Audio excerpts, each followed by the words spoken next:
Welcome to Every Coach Needs a Coach, the podcast for coaches of all sports and all age groups to learn from coaches and people they may otherwise never have the chance to meet. Today, see one, do one, teach one. We're continuing on our word of behavior. And I want to tell you guys a story today. It's out of the book Transformational Leadership by Josh Metcalf and Jamie Gilbert. And they talk about operating out of a place of love. And there's two similar stories that I want to share with you guys. The concept is simple, right? Of motivation. What motivates our players? Most players want to be at whatever sport we're coaching. Most of the time. Sometimes mom or dad signed them up. Sometimes brother or sister's playing and they want to be dropped off anyway. But most players want to be at practice. Most players want to be around their teammates. And we want to reward healthy behaviors and ignore unhealthy behaviors. This is something that you've heard dozens of times, at least as a coach, right? Or as a teacher. We've never been given a strategy on how to do it. So here's stories that give us strategies. It goes like this, right? We have to, the coach in here set a timeliness boundary, right? We expect you guys to be on time. Is that something we can all agree on? Yes. Okay, great. And then the next day, it was a college level. 3 of his freshmen showed up late. And he looked at Josh or Jamie or whoever the author was who wrote this chapter. And he said, what do I do? Because the freshmen are late. He said, well, what do you want to do? He said, I think I'm going to say, it doesn't look like you're interested in getting better today because you showed up late. You've overstepped a boundary. You've lost your opportunity to get better with the team today. Go home and we'll see you tomorrow. And the author said, awesome. I'd like you to drop that first part because we don't know why they're late. And that's judgment and it's irrelevant. They're late and that's all that matters. So the coach walked right over and shared what he had prepared and walked away like nothing changed.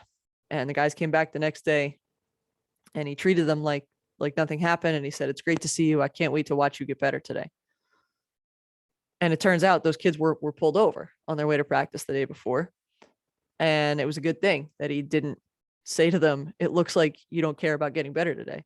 They did. An unfortunate situation happened. And all 3 of those players texted him that night and apologized for being late. And they've respected the boundaries and everything they've done since. And similarly, at a high school level, they tell a story of a coach who she asked the player to step out of the gym because she wasn't given the effort that they had set as a standard as a team. And the young lady stormed out of the gym, but later the coach got a text that was apologizing for the way she was behaving. And that she promised she would come back to the gym and go hard tomorrow.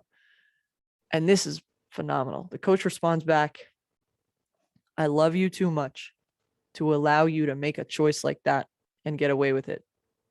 You're going to make mistakes as we go, but I trust that you'll learn from it and you'll grow from it. Come back tomorrow and get back to work.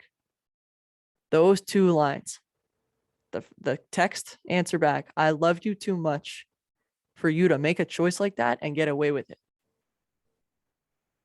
That's the first thing. The second one is you have lost your opportunity to get better with the team today. Go home and we'll see you tomorrow. Right? It's out of a place of love, right? Hey, this is a standard that we've all agreed to. I love you too much to let you get away with that. I can't let you get away with it. Go home. I'll see you tomorrow. And of course, we do that after we explain to the kid, I need better effort out of you, or your team needs better effort out of you, or you can play better than that. But that's a way to do it out of love. Of course we want to get mad. Of course we want to get mad. It's so easy to get mad, right? Why aren't they going hard? Step back. Remember that you love them because you do, right? Remember that you love the opportunity to coach them because you do, and show them that. We have to behave in a way that our players know that we love them and we care about them. Even at times they might be hard to love. And some are easier to love than others at certain times. Those stories are concrete ways of how to do that. So I wanted to share them with you. I hope you found them valuable. I certainly did, which is why I shared them with you. But I appreciate you guys. Thank you for spending some time with me. Keep on getting better every day.